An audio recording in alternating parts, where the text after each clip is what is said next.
किनारे दिल ये पुकारे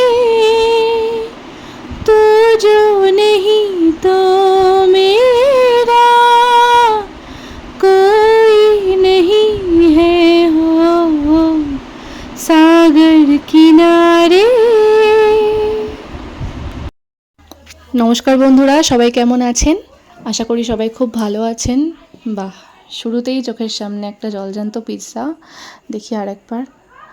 99 rupees 1 pizza plus 1 burger. Wow. তো আজকে আমাদের যে ব্লগটা সেটা ফুড ব্লগই, একটা ছোটোখাটো ফুড ব্লগ আমরা করছি। আমরা বেশ কিছুদিন আগে গিয়েছিলাম দীঘা ঘুরতে। বেশ কিছুদিন মানে শীতকালে গিয়েছিলাম আর কি, দেখতেই পাচ্ছেন সবাই সোয়েটার পরে ঘুরছে। তখন কিছু কারণবশত সেই ব্লগটা আমরা আপনাদের সাথে শেয়ার করতে পারিনি। এখন সেগুলো আমরা আস্তে আস্তে আপলোড করব। তো লেটস সি। তো কী খাওয়া যায় ভাবতে ভাবতে দূরে আমরা দেখতে পেলাম বিগ চিকেন। ওয়াও। ভাবছি আজকে স্ন্যাক্সটা এখানেই করব। দেখা যাক কী কী রয়েছে মেনুতে। এই যে পুরো মেনুটা এখানে রয়েছে, আপনাদের সাথে এটাও আমরা শেয়ার করলাম। মেনু সিলেক্ট করার দায়িত্বটা আমার ঘাড়ে পড়েছে ফাইনালি। তো আমি বেশ কনফিউজ ছিলাম, কিন্তু তারপরে ভাবলাম যে এই আইটেমটাই নিয়ে নিই, chicken popcorn and chicken strip. আমরা নিয়ে নিয়েছিলাম একটা চিকেন পপকর্ন, একটা চিকেন স্ট্রিপ আর একটা ফ্রেঞ্চ ফ্রাইস। এই হচ্ছে আমাদের বিলের ছবি, যেটা আমরা শেয়ার করলাম আপনাদের সাথে। এই বিলটা আমাদের হয়েছে, আমরা এটা পে করেছি। আমাদের খাবারটা রেডি হয়ে আসতে আসতে আমরা একটুখানি চিংড়ি কাঁকড়াদেরও দেখে এলাম ওরা কেমন আছে না আছে। তবে এদেরকে আমরা কাল খাবো, আজকে আপাতত চিকেনেই থাকি। বেশ খানিকক্ষণ অপেক্ষা করার পর ফাইনালি আমাদের খাবারটা আমরা হাতে পেলাম। কিছু করার নেই, অনেক ভিড় ছিল শপে, তো একটু দেরি হলো। এই যে ডিপটা দিয়েছে, আপনাদেরকে দেখিয়ে দিলাম এই ডিপটা। ও বাবা, ও আবার আমার হাত থেকে নিয়ে নিল দেখি। ও দেখছে এখন মন দিয়ে কিসের ডিপ দিয়েছে। আমি আপনাদেরকে একটু দেখিয়ে দিই, যে পপকর্ন, এখানে চিকেন স্ট্রিপ, এখানে ফ্রেঞ্চ ফ্রাইস। এবার খাওয়া শুরু করা যাক।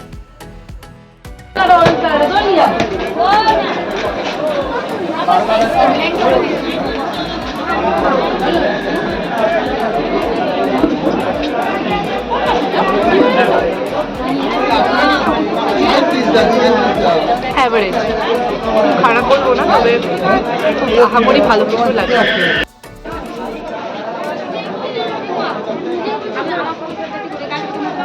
কি খাচ্ছ?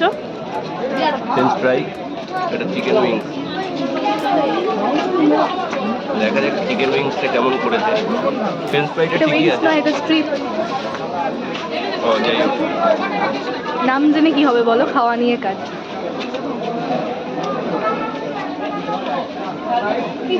সেরকম মতো একটা কিছু আমি বুঝতে পারছি না। নর্মালি এরকম নর্মাল লাগছে, নর্মালি। তার মানে পছন্দ হয়নি।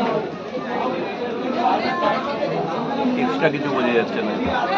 এক্সট্রা কিছু নেই, খুব নর্মাল। খাচ্ছে মন দিয়ে, কিন্তু ভালো লাগেনি বোঝাই যাচ্ছে মুখ দেখে। ওকে চলো, খাওয়াটা কমপ্লিট করে এবার আমরা পিছিয়ে যাব। কাবাব প্রেমী একজন মানুষ এখন দাঁড়িয়ে দাঁড়িয়ে কাবাব দেখছে আর ভাবছে খাবেই কি খাবে না। আমিও দাঁড়িয়ে দাঁড়িয়ে তার কাণ্ড দেখছি। একবার বিচে এলে কিন্তু আর ইচ্ছে করে না যে হোটেলে ফেরত যাই বা বাড়িতে ফেরত যাই। সত্যি এতই সুন্দর লাগে, কিন্তু কিছু করার নেই, রাত হয়েছে, যেতে হবে। টাটা, দেখা হচ্ছে নেক্সট ব্লগে। Good night.